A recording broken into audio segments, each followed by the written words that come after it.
അസ്സലാമു അലൈക്കും വറഹ്മത്തുള്ളാഹ്. രോഗികളെ സന്ദർശിക്കല് പ്രത്യേകം സുന്നത്താണ്.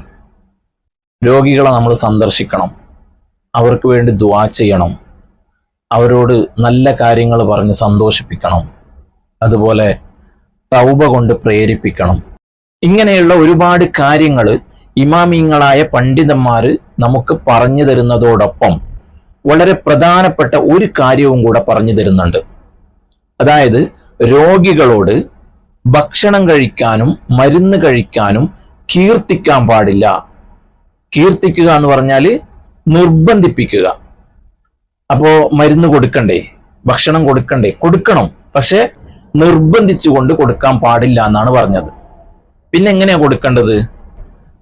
പല കാര്യങ്ങളും പറഞ്ഞ് നമ്മളെ കൂടെ കൂട്ടി അങ്ങനെ ഒരു മയത്തിൽ അങ്ങനെ കൊടുക്കണം എന്നാ പറയുന്നത്. നമ്മൾ സാധാരണ കുട്ടികൾക്ക് മരുന്ന് കൊടുക്കുന്ന ഒരു അവസ്ഥ കാണാറുണ്ട്, അല്ലേ? നമ്മുടെ വീടുകളിലുള്ള കുട്ടികൾക്ക് രോഗം വന്നാൽ നമ്മൾ ഡോക്ടറെ കാണിക്കും. അങ്ങനെ മരുന്ന് കൊണ്ടുവന്നാൽ കുട്ടികൾ മരുന്ന് കുടിക്കൂല. അപ്പോൾ എന്താ ചെയ്യുക? ഒരാൾ നിലത്തിരുന്നിട്ട് കാലിൽ കുട്ടീനെ കിടത്തിയിട്ട് 2-3 ആളുകൾ കയ്യും കാലൊക്കെ പിടിച്ച് വായ പിളർത്തി മരുന്ന് ഒഴിച്ചു കൊടുക്കും, അല്ലേ? അപ്പോൾ കുട്ടികൾ കരയും. പകുതി മരുന്ന് വായ്ക്കകത്ത്, പകുതി പുറത്ത്, അവസാനം ഒന്നുമല്ലാത്ത കോലത്തിലായി മാറും. ഇങ്ങനെ മരുന്ന് കൊടുക്കാൻ പാടില്ല എന്നാണ് പറയുന്നത്. അതുപോലെ തന്നെ ഭക്ഷണം കൊണ്ടും രോഗം വന്ന ആളുകൾക്ക് തീരെ ഭക്ഷണം കഴിക്കാൻ പറ്റൂല. ആ സമയത്ത് നമ്മൾ നിർബന്ധിച്ച് അവരെ കൊണ്ട് ഭക്ഷണം കഴിപ്പിക്കുകയാണ്. ഗുളിക കഴിക്കണ്ടേ, മരുന്ന് കഴിക്കണ്ടേ, എഴുന്നേറ്റ് നടക്കണ്ടേ, ഇങ്ങനെ ഭക്ഷണം കഴിക്കാതിരുന്നാൽ എങ്ങനെയാണ്? ആദ്യമൊക്കെ ഇങ്ങനെ ചെറിയ ചെറിയ രൂപത്തിൽ ഇങ്ങനെ പറഞ്ഞ് അവസാനം വിരട്ടലാണ്, ഭീഷണിപ്പെടുത്തലാണ്. ഇങ്ങനെ പല രൂപത്തിൽ നമ്മൾ കാണാറുണ്ട് ഭക്ഷണം കഴിപ്പിക്കാൻ വേണ്ടി. പക്ഷെ അങ്ങനെ കഴിപ്പിക്കാൻ പാടില്ല എന്നാണ് പറയുന്നത്. അപ്പൊ അതിന് തെളിവ് വേണ്ടേ? ഈ പറയുന്നത് കുട്ടികൾക്ക് എന്നല്ല, എല്ലാവർക്കും ബാധകമാണ്. ചെറിയവരായാലും വലിയവരായാലും മുതിർന്നവരായാലും ആണായാലും പെണ്ണായാലും എല്ലാവർക്കും ഇത് ബാധകമാണ്. ബഹുമാനപ്പെട്ട ബാഹസൻ റളിയല്ലാഹു അൻഹുവിന്റെ ബുശ്റുൽ കരീം എന്ന് പറയുന്ന കിതാബിന്റെ 2-ാം വാള്യത്തില് രോഗികളെ സന്ദർശിക്കുന്ന കാര്യങ്ങൾ ചർച്ച ചെയ്യുന്ന സ്ഥലത്ത് മഹാനവർകൾ പറയുന്നു, യുക്റഹു ഇക്റാഹുഹു, രോഗികളോട് കീർത്തിക്കൽ കറാഹത്താണ്. അവിടെ മഹാനവർകൾ നിയമം തന്നെ പറഞ്ഞു, കറാഹത്താണ്.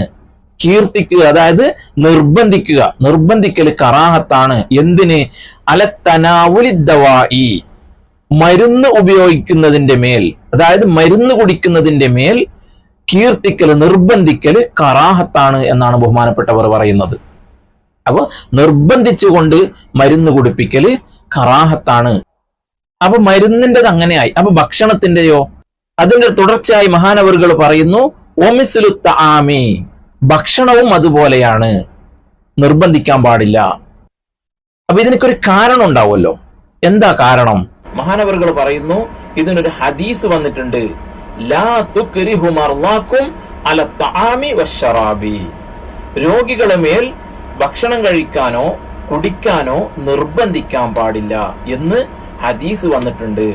ഫഇന്നല്ലാഹ യുത്ഇമുഹും വയുസ്ഖീഹിം, അല്ലാഹു തആല അവരെ ഭക്ഷിപ്പിക്കുകയും കുടിപ്പിക്കുകയും ചെയ്യും.